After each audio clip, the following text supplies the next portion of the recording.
Hello दोस्तों, SM college of nursing के YouTube channel पर आपका स्वागत है। इस चैनल को सब्सक्राइब करें। नई वीडियो के नोटिफिकेशन के लिए बेल आइकन पर प्रेस करें। नई वीडियो के नोटिफिकेशन आपके पास अपने आप आ जाएंगे। Myself, Mr. Badran.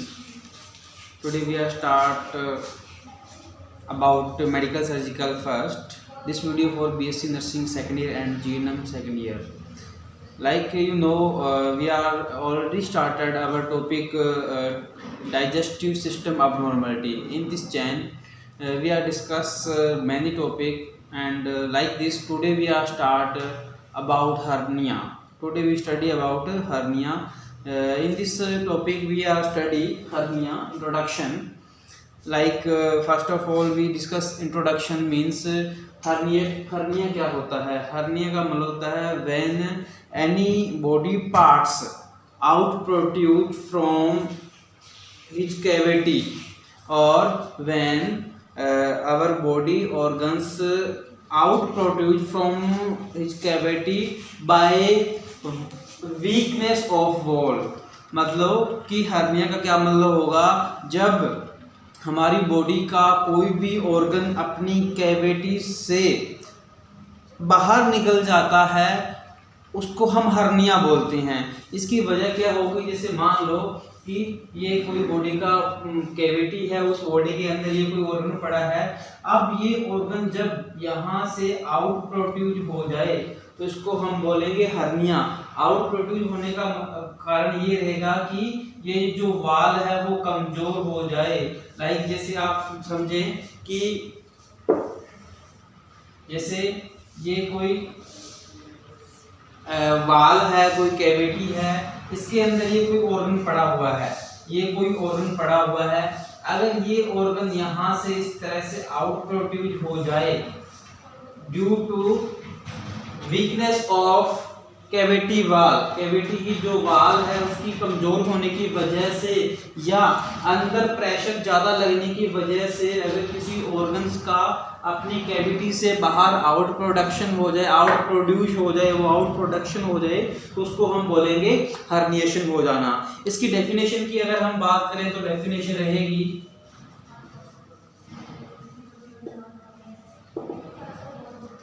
it is an abnormal condition or it is an abnormal protrusion. It is an abnormal protrusion of an organ or tissue or a part of organ.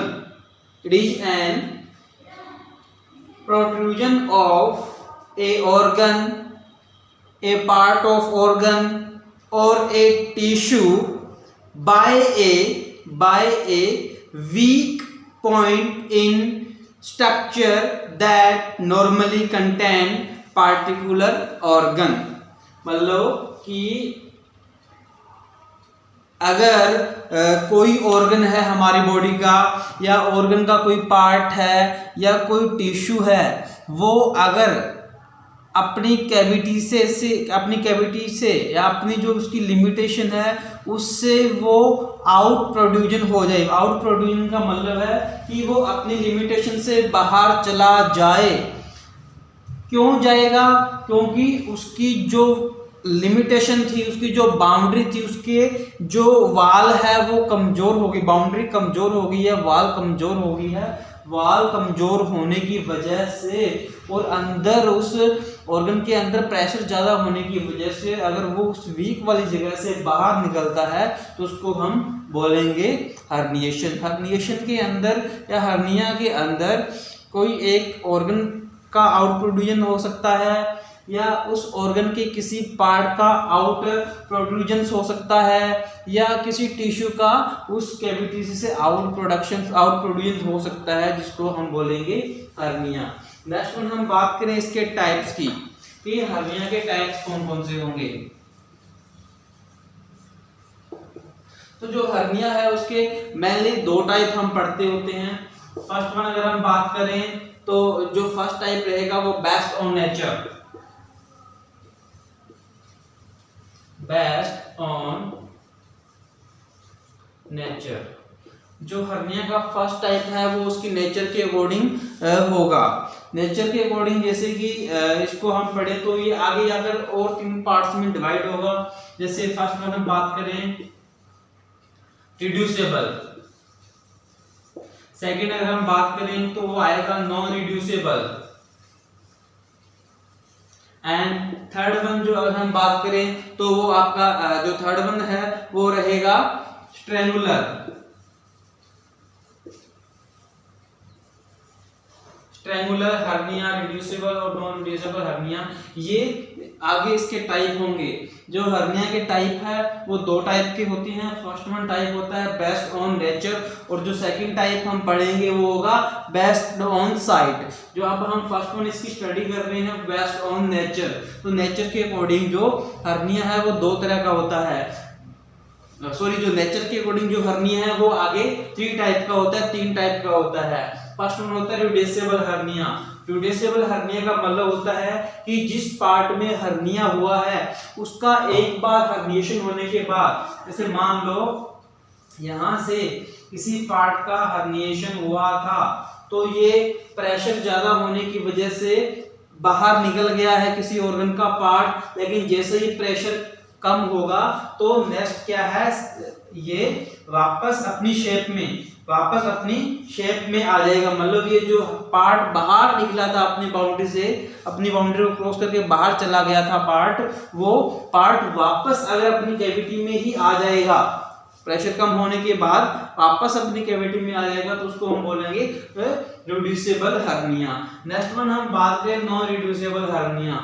Non reducible hernia का मतलब होगा कि जब herniation हुआ जो part है, जिस organ का, टिश्यू का, पार्ट का जो प्रोड्यूस हो चुका है, जो बाहर निकल गया है पार्ट, उसका अगर रिडक्शन ना हो, वापस वो रिड्यूस ना हो, वापस अपनी कैविटी में वो अगर ना आए, तो उसको हम बोलेंगे नॉन रिड्यूसेबल हर्निया। अगर इस तरह की कंडीशन हो जाती है तो हमारे पास सर्जरी का ऑप्शन बचता है कि हमें उसकी सर्जरी करानी पड़ती है। नेक्स्ट वन हम बात करें स्ट्रेंगुलर हर्निया। स्ट्रेंगुलर हर्निया के अंदर भी जैसे हमने पढ़ा नॉन रिड्यूसेबल हर्निया के अंदर जो हर्निएशन पार्ट है वो रिड्यूस नहीं होगा, सेम वैसे ही जो स्ट्रेंगुलर हर्निया है उसके अंदर भी जो हर्निएशन हुआ पार्ट है वो रिड्यूस नहीं होगा, मतलब वापस अपनी शेप में नहीं आएगा, अपने लिमिटेशन के अंदर नहीं आएगा। लेकिन इसके साथ एक कंडीशन और होती है कि जो हर्निएशन पार्ट है, हर्निएशन पार्ट इज ट्विस्ट हो जाएगा, मतलब वो वहां से घूम जाएगा। जैसे मान लो ये आउट प्रोड्यूजन हो गया, आउट प्रोड्यूजन होने के बाद अगर इसका इस तरह से मूवमेंट, मतलब वो घूम जाए, जब घूमेगा तो इसकी जो कंडीशन है वो इस तरह से बन जाएगी, इस तरह से वो क्रॉस हो जाएगा। जब ये क्रॉस हो जाएगा तो ये इसके अंदर जो भी कंटेंट्स है वो बाहर नहीं आ पाएंगे, बाहर नहीं आने की वजह से इसके अंदर जो भी कंटेंट्स गया है उसका जो डिकम्पोजिशन स्टार्ट हो जाएगा। और दूसरा, इस पार्ट के अंदर जैसे क्रॉस हो रहा है, क्रॉस होने की वजह से, ट्विस्ट होने की वजह से जो यहाँ पर ब्लड सप्लाई हो रही है वो भी ऑब्स्ट्रक्ट हो जाएगी, मतलब इस पार्ट में ब्लड सप्लाई है वो नहीं होगी।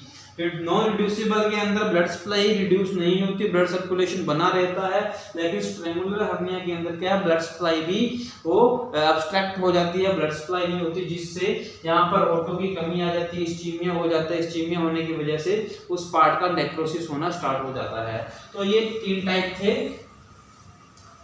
बेस्ड ऑन नेचर के अकॉर्डिंग।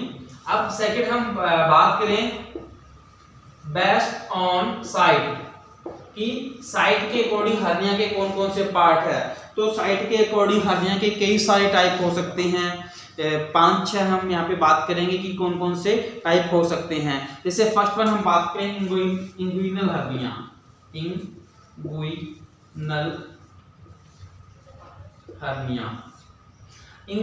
इंग्विनल हर्निया का मतलब होगा कि जब हमारी एब्डोमिनल कैविटी की जो पार्ट्स है, एब्डोमिनल कैविटी की जो सॉफ्ट टिश्यूज है, उनका जब आउट प्रोट्रूजन हो जाए, जैसे मान लो ये हमारी एब्डोमिनल कैविटी है, इस एब्डोमिनल कैविटी के अंदर जो भी ऑर्गन्स टिश्यू पड़े हैं जब उनका आउट प्रोट्रूजन होता है अपनी कैविटी से, जब वो बाहर निकल जाते हैं प्रेशर ज़्यादा होने की वजह से या ये वाल्व का कमजोर होने की वजह से, तो उसको हम बोलेंगे इंगुइनल हर्निया। इसको हम बोलेंगे इंगुइनल हर्निया।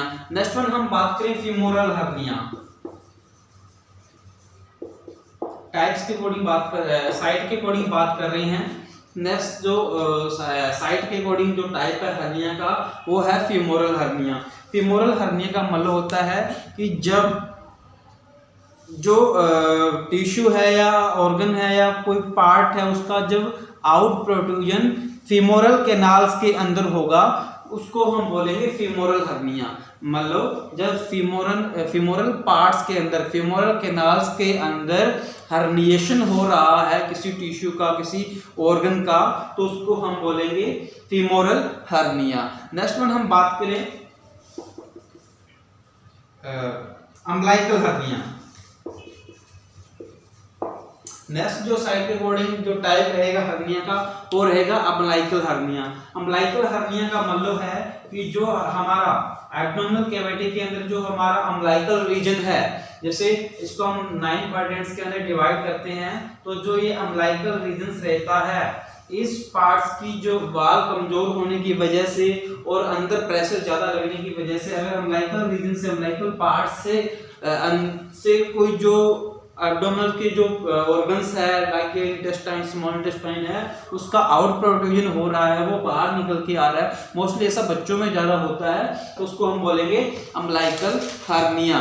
नेक्स्ट में अगर हम बात करें साइड के अकॉर्डिंग, तो वो रहेगा इंसिजनल हर्निया। नेक्स्ट जो रहेगा इंसिजनल हर्निया।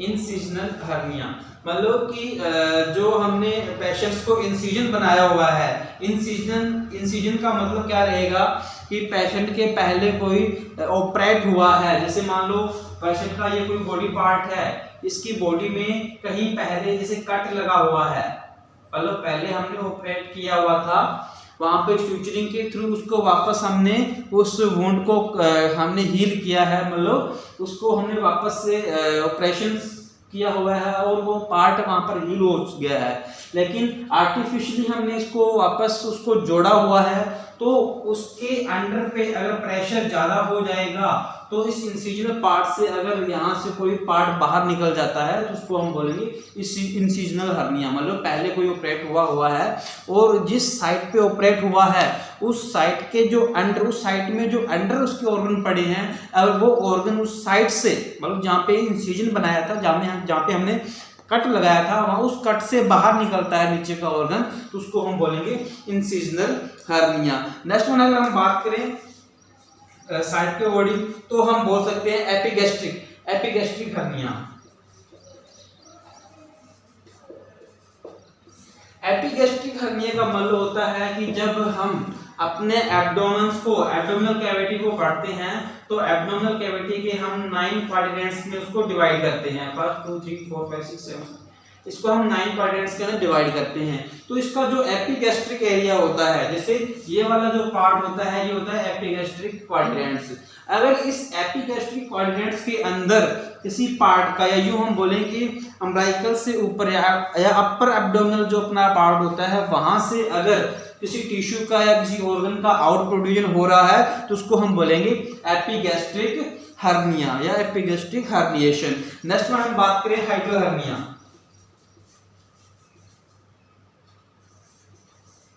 हाइड्रल हर्निया आपको मैंने पहले भी क्लास में पढ़ा दिया है। हाइड्रल हर्निया का मतलब होता है कि जब हमारे डायफ्राम के थ्रू स्टमक का पार्ट है वो थोरेसिस कैविटी में आउट प्रोड्यूस हो जाता है, उसको हम बोलते हैं हाइटस हर्निया। लाइक दिस की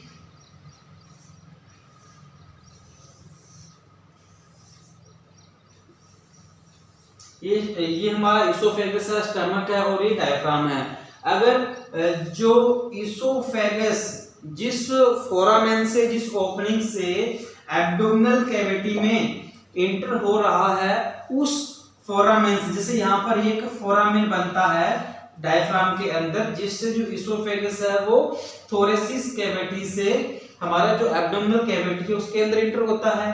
तो यहाँ पर जो ये ओपनिंग है, इस वाल के लूज होने की वजह से यहाँ से अगर ये फंडस पार्ट अगर इस कैविटी में, थोरेसिस कैविटी में एब्डोमिनल स्टमक का पार्ट चला जाता है तो उसको हम बोलेंगे हाइटल hernia.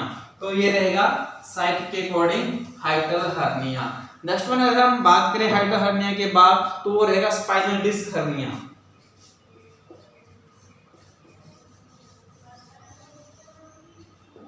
Spinal disc hernia. Spinal disc hernia का मतलब होता है कि जैसे हम जब वर्टिब्रास पढ़ते हैं तो दो वर्टिब्रास के बीच में एक स्पाइनल डिस्क प्रेजेंट होती है। जब दो वर्टिब्रा के बीच में प्रेशर ज्यादा होने की वजह से अगर उस डिस्क का, जैसे जो वर्टिब्रास की जो बॉडी होती है उन बॉडीज के बीच में जो डिस्क प्रेजेंट होती है, इस डिस्क के अंदर प्रेशर ज्यादा, वर्टिब्रा के बीच में प्रेशर ज्यादा लगने की वजह से अगर इस डिस्क का आउट प्रोट्रूजन हो जाए, यहाँ से इस तरह से बाहर निकल जाए, तो उसको हम बोलेंगे spinal disc herniation. Spinal disc herniation. इसी तरह से अगर नेक्स्ट अगर हम बात करें साइड के अकॉर्डिंग तो वो हो सकता है आपका cerebral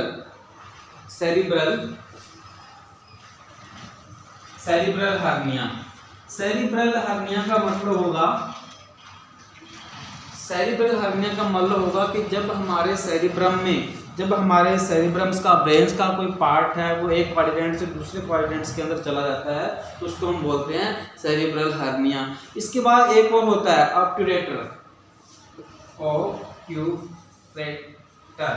obturator hernia. Obturator hernia का मतलब होता है कि जो हमारी पैल्विक बोन होती है उसके अंदर एक ऑब्ट्यूरेटर फोरामेन प्रेजेंट होता है। जैसे इस्चियम और प्यूबिस के बीच में ऑब्ट्यूरेटर फोरामेन प्रेजेंट रहता है। ऑब्ट्यूरेटर फोरामेन, जो फोरामेन प्रेजेंट होता है उसके थ्रू जो हमारी बॉडी की जो नर्व्स होती है, जो वेसल्स होती है वो डाउन पार्ट्स में जाती है, वो नीचे के पार्ट्स में, फ्यूमरल पार्ट में जाती है। तो अगर इस फोरामेन के थ्रू जो एब्डोमिनल कंटेंट्स होता है या जो पेल्विक जो पार्ट्स होता है वो उस फोरामेन के थ्रू अगर डाउनवर्ड हो जाते हैं, आउट प्रोड्यूस हो जाते हैं, तो उसको हम बोलेंगे ऑब्ट्यूरेटर हर्निया या ऑब्ट्यूरेटर हर्निएशन। तो ये सब हमने पढ़े थे। इसके दो टाइप हमने पढ़े, उसके नेचर के अकॉर्डिंग और हर्निएशन की जो साइट है उसके अकॉर्डिंग हमने इसके टाइप पढ़े। अब नेक्स्ट वन अगर हम बात करें इसकी इटियोलॉजी की, कि जो इसकी इटियोलॉजी है वो क्या रहेगी, तो इसकी इटियोलॉजी जो है वो कई सारे कारण हो सकते हैं हर्निएशन होने के। जैसे फर्स्ट वन बात करें कि अगर एब्डोमिनल मसल्स कमजोर है ड्यू टू मसल वीकनेस, जैसे फर्स्ट वन बात करें ड्यू टू मसल्स वीकनेस, अगर मसल वीक होगी, जैसे यहाँ पर मसल वीक थी, मसल वीक होगी तो उस पार्ट से उस साइड से जो अंडरलाइन पार्ट्स है, ऑर्गन्स है, वो बाहर निकल सकते हैं। नेक्स्ट वन बात करें कि increase abdominal pressure, increase abdomen pressure. अगर एब्डोमेन के अंदर, जैसे अगर जरूरी नहीं एब्डोमेन के अंदर जिस पार्ट का आउट प्रोड्यूजन हो रहा है उस पार्ट के अंदर अगर प्रेशर इंक्रीज हो जाता है तो प्रेशर ज्यादा होने की वजह से वहां से वो पार्ट है वो आउट प्रोड्यूस हो सकता है। नेक्स्ट वन हम बात करें प्रेगनेंसी की कंडीशन में क्या होता है, एब्डोमिनल पार्ट के अंदर प्रेशर है वो इंक्रीज होता है। तो प्रेशर जब बढ़ेगा, यूट्रस जब इन्फ्लांट होगा, यूट्रस जब साइज इंक्रीज करेगा तो यूट्रस का साइज इंक्रीज होने की वजह से एब्डोमिनल कैविटी के अंदर प्रेशर इंक्रीज होगा। जब प्रेशर इंक्रीज होगा तो वहां से भी आउट प्रोड्यूजन है वो हो सकता है। नेक्स्ट एक कंडीशन होती है असाइटस। असाइटिस एक कंडीशन होती है जो कि आगे हम पढ़ेंगे। असाइटिस में क्या होता है कि जो हमारी एब्डोमिनल कैविटी होती है, जो पेरिटोनियम कैविटी होती है, उसके अंदर अगर एब्नॉर्मल फ्लूइड कलेक्शन होना स्टार्ट हो जाए तो वो क्या होती है, इन्फ्लाम हो जाती है, अपना साइज है वो इंक्रीज कर देती है, मतलब एब्डोमेन है वो बड़ा हो जाता है फ्री स्पेस के अंदर फ्लूइड आने की वजह से। तो प्रेशर बढ़ने की वजह से वहां से भी, उसकी वजह से भी आउट प्रोड्यूजन हो सकता है। नेक्स्ट वन हम बात करें ओबेसिटी। अगर मोटापा ज़्यादा आ रहा है, पेशेंट ओबेसिट है, मतलब प्रेशर ज़्यादा इकट्ठा हो रहा है, प्रेशर ज़्यादा लग रहा है, तो उसकी वजह से भी हर्निएशन है वो हो सकता है। नेक्स्ट में हम बात करें कॉन्जेनिटल। अगर जन्मजात ऐसा हो रहा है कि हमारी फैमिली में ऐसी हिस्ट्री रही है किसी पेशेंट की, तो उसकी वजह से हो सकता है। नेक्स्ट वन अगर हम बात करें heavy weight lifting, heavy weight lifting, अगर हम हैवी वेट लिफ्टिंग कर रहे हैं, जैसे जो जिम्नास्टिक पर्सन होते हैं वो ज़्यादा वेट लगा रहे हैं, बहुत ज़्यादा वेट को उठा रहे हैं, तो उस कंडीशन में भी ऐसा हो सकता है। नेक्स्ट वन हम बात करें प्रीवियस सर्जरी।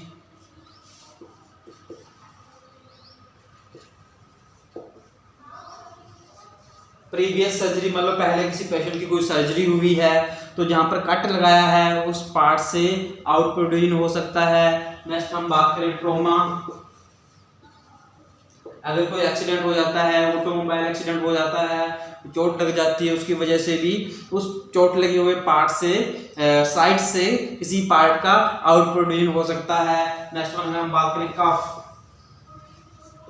खांसने से भी आउट प्रोड्यूस हो सकता है। खांसेंगे, जब हमें कफिंग आती है तो हमारी बॉडी पे प्रेशर लगता है, ऑर्गन के अंदर प्रेशर लगता है, और ऑर्गन के अंदर प्रेशर बढ़ने की वजह से अगर कहीं से वाल कमजोर होती है तो वहां से आउट प्रोड्यूस हो सकता है। नेक्स्ट वन बात करें एज की, मोर देन 60 ईयर। अगर पेशेंट की एज 60 साल से ज़्यादा होती है तो एब्डोमिनल वाल है मोस्टली वीक हो जाती है, उसकी इलास्टिसिटी कम हो जाती होती है, उसकी वजह से भी तो हर्निएशन है वो हो सकता है। तो ये मेन इसके कोज थे कि इनकी वजह से पेशेंट को हर्निया है वो कोज हो सकता है। नेक्स्ट में अगर हम बात करें कि इसकी पैथोफिजियोलॉजी क्या रहेगी,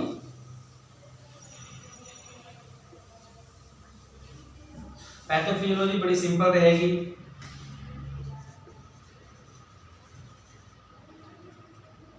पैथोफिजियोलॉजी जो पैथोफिजियोलॉजी है उसके अंदर हम क्या पढ़ते हैं कि सबसे पहले due to various etiological factor, कि हमने जो ऊपर इटियोलॉजिकल फैक्टर पढ़े, जो हमने कोजेस पढ़े, उन कोजेस की वजह से अगर उन कोजेस में से किसी का भी अटैक होता है, जैसे वाल कमज़ोर होती है या प्रेशर इंक्रीज होता है या कोई और जो कोजेस जो ऊपर हमने पढ़े उनकी वजह से अगर ये कोज हो जाते हैं, कोज होने की वजह से क्या होगा, डिक्रीज मसल स्ट्रेंथ, मतलब कि जो डिक्रीज मसल स्ट्रेंथ, मतलब जो मसल्स की जो वाल की जो स्ट्रेंथ है वो कमजोर हो जाएगी, और कमजोर या ये वाल की स्ट्रेंथ है वो कमजोर हो जाए या increase pressure in the organ और कैविटी, या तो मसल्स की स्ट्रेंथ कमजोर हो जाए या जो प्रेशर है कैविटी के अंदर, एब्डोमिनल वाल के एब्डोमेंस के अंदर या ऑर्गन्स के अंदर अगर प्रेशर इंक्रीज हो जाता है तो प्रेशर इंक्रीज होने की वजह से क्या होगा, प्रोट्रूजन हो जाएगा। प्रोट्रूजन किस चीज का होगा, किसी टिश्यू का हो सकता है या किसी और चीज का हो सकता है। Protrusion of structure, protrusion of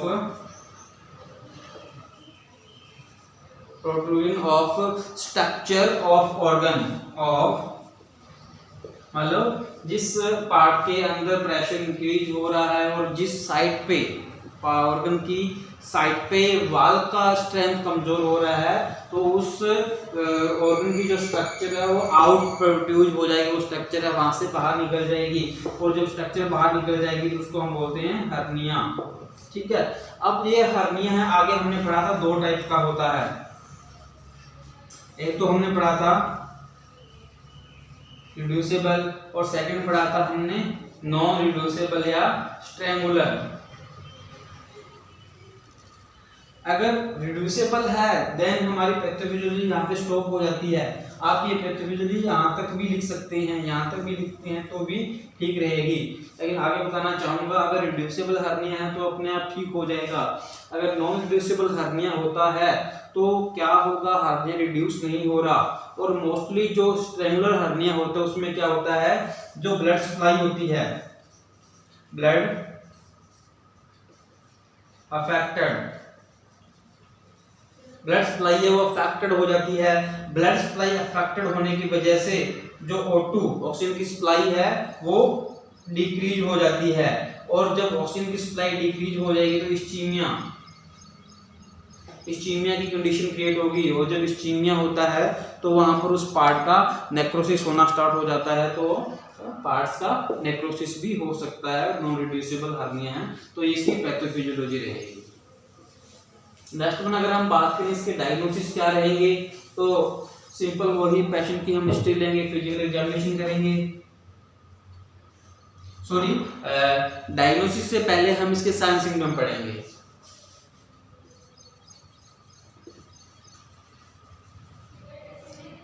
sine symptom मतलब अगर हर्निया हो जाता है तो उस कंडीशन में पेशेंट के अंदर क्या क्या साइन सिम्टम आएंगे।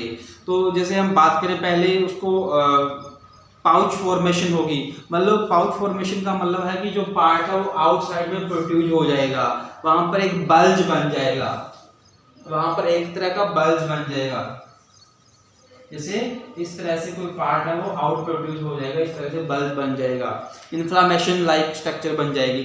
नेक्स्ट हम बोल सकते हैं स्वेलिंग, बल्ज हो गया, स्वेलिंग हो सकती है, मतलब कि अगर पार्ट्स का आउट प्रोड्यूजन हो रहा है तो वहां पर हमें स्वेलिंग लाइक स्ट्रक्चर फील होगी।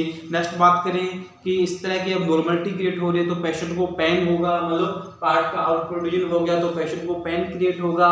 नेक्स्ट बात करें हार्ट बर्न हो सकता है, मैं लिखता हूं यहाँ पे, जैसे फर्स्ट वन हमने बात की थी,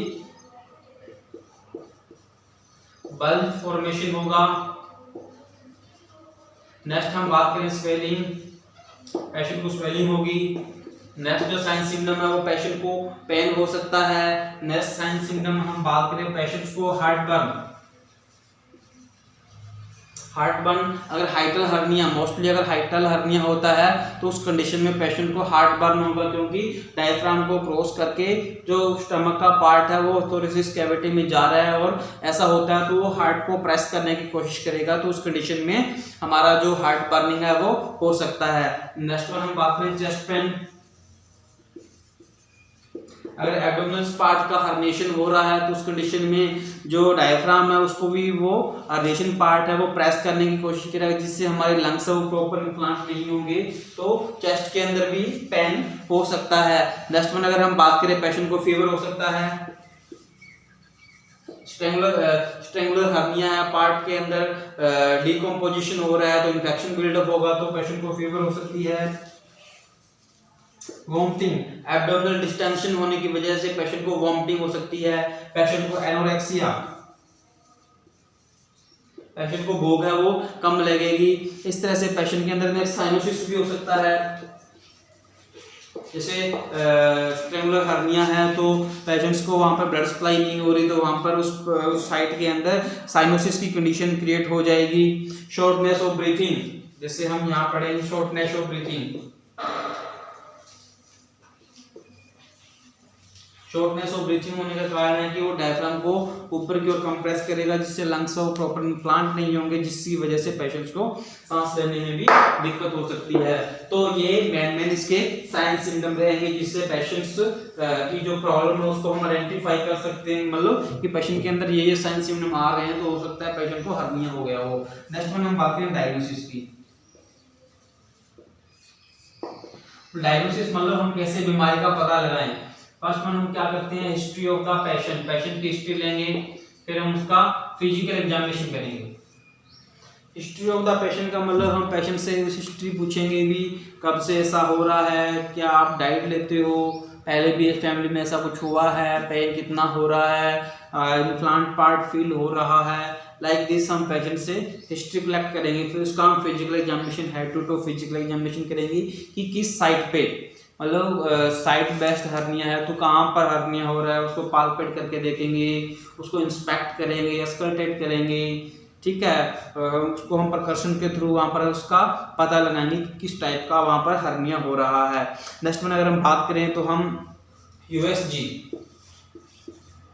करवा सकते हैं, मतलब जो अल्ट्रासाउंड है, अल्ट्रासोनोग्राफी है, वो करवा के हम पता लगा सकते हैं। सीटी स्कैन करा के हम पता लगा सकते हैं, और इन्फेक्शन है तो पेशेंट्स का हम सीबीसी करवा के पेशेंट्स की कंडीशन का हम पता कर सकते हैं। एक और होता है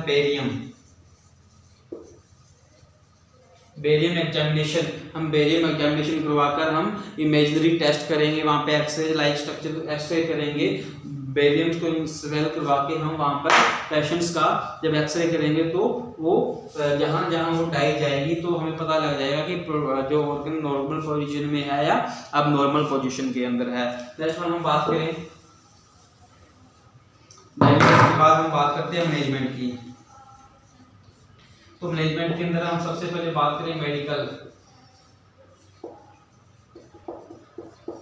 मोस्टली इसका मेडिकल मैनेजमेंट हम ज़्यादा प्रिस्क्राइब नहीं करते, फिर भी सिम्प्टोमेटिक मैनेजमेंट हम करते हैं। जैसे हम बात करें पेशेंट्स को वॉमिटिंग हो रही है तो उसको हम एंटीएमेटिक ड्रग्स दे सकते हैं। पेशेंट को फीवर हो रहा है तो हम एंटीपायरेटिक ड्रग्स दे सकते हैं। इन्फेक्शन की वजह से पेशेंट को ऐसा हो रहा है तो हम उसको एंटीबायोटिक्स दे सकते हैं। पेशेंट को पेन हो रहा है तो हम पेशेंट को pain killer analgesic drugs they सकते हैं। और नेक्स्ट अगर हम बात करें तो पेशेंट्स को इनके अलावा कंप्लीट बेड रेस्ट देते हैं। पेशेंट को ज़्यादा से ज़्यादा हम बेड रेस्ट प्रोवाइड करवाते हैं, जिससे पेशेंट्स की प्रॉब्लम है वो ज़्यादा इंक्रीज नहीं होती, ज़्यादा बिल्डअप नहीं होती। पेशेंट को हम सॉफ्ट डाइट देते हैं, ताकि जल्दी से वो डाइजेस्ट होकर बॉडी से बाहर निकल जाए, या यूँ कहें कि पेशेंट को हम लिक्विड डाइट ज़्यादा देते हैं ताकि पेशेंट्स को प्रेशर है वो इंक्रीज ना हो। नेक्स्ट हम बात करें सर्जिकल मैनेजमेंट की, तो मोस्टली जो हर्निया है वो उसको हम विद सर्जरी हम उसको करेक्ट करते हैं। तो सर्जरी के अंदर हम पढ़ते हैं फर्स्ट वन हर्नियोप्लास्टी। फर्स्ट में पढ़ते हैं हम हर्नियोप्लास्टी। हर्नियोप्लास्टी का मतलब होता है कि जिस पार्ट का हार्निएशन हो चुका है वहाँ पर हम स्मॉल इंसिजन बिल्डअप करते हैं, और जो आउट प्रोड्यूस पार्ट है उसको वापस कैविटी के अंदर पुश करके वहाँ पर टाइट सूचरिंग कर देते हैं। जैसे मान लो कि ये वाल थी, यहाँ पर किसी पार्ट्स का आउट प्रोड्यूजन हो गया था, तो हम क्या करेंगे, ये जो वाल का आउट प्रोड्यूजन हुआ था तो इस वाल को स्मॉल इंसिजन कट करके इस पार्ट को वापस बैक साइड पुश करेंगे, और यहाँ पर हार्ड सूचरिंग मतलब एक टाइट सूचरिंग कर देंगे ताकि वहाँ से वापस से आउट प्रोड्यूजन ना हो। नेक्स्ट वन बात करें हर्नियोग्राफी। सेकंड जो सर्जरी है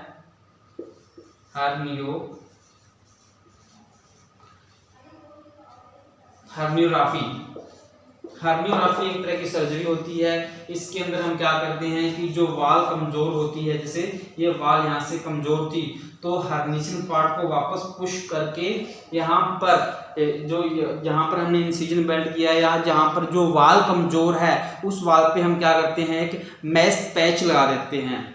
मैश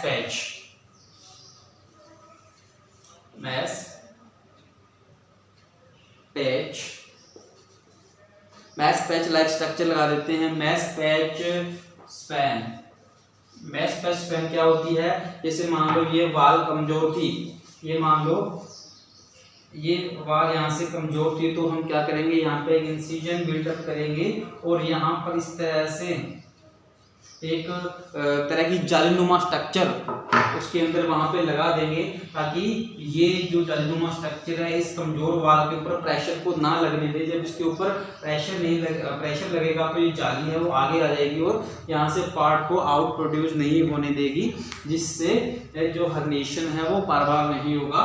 तो इस तरह से हम हर्निया का ये मैनेजमेंट कर सकते हैं। तो ये था सर्जिकल मैनेजमेंट। नेक्स्ट में अगर हम बात करें इसके नर्सिंग मैनेजमेंट की, तो नर्सिंग मैनेजमेंट के अंदर हम पेशेंट्स को जो हमने साइन सिम्टम पढ़े हैं उन साइन सिम्टम के को प्रायोरिटी देते हुए नर्सिंग डायग्नोसिस बनाएंगे, और नर्सिंग डायग्नोसिस बनाकर हम पेशेंट्स की जो गोल और इंटरवेंशन है वो करेंगे। मोस्टली पेशेंट्स की हम इसमें जो सर्जरी कर रहे हैं, मोस्टली हर्निएशन हो रहा है तो ज़्यादातर सर्जरी से ही इसका जो मैनेजमेंट है वो पॉसिबल है। तो सर्जिकल कंडीशन में हम पेशेंट्स को pre operative nursing care provide करेंगे, intra operative nursing care provide करेंगे और पेशेंट्स को हम पोस्ट ऑपरेटिव नर्सिंग है वो केयर प्रोवाइड करेंगे।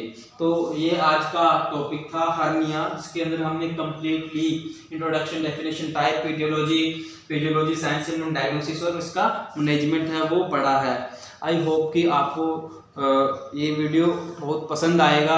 इसको अच्छे से पढ़ना और ज़्यादा से ज़्यादा लाइक करना ताकि हमें इससे और ज़्यादा मोटिवेशन मिले। Thank you.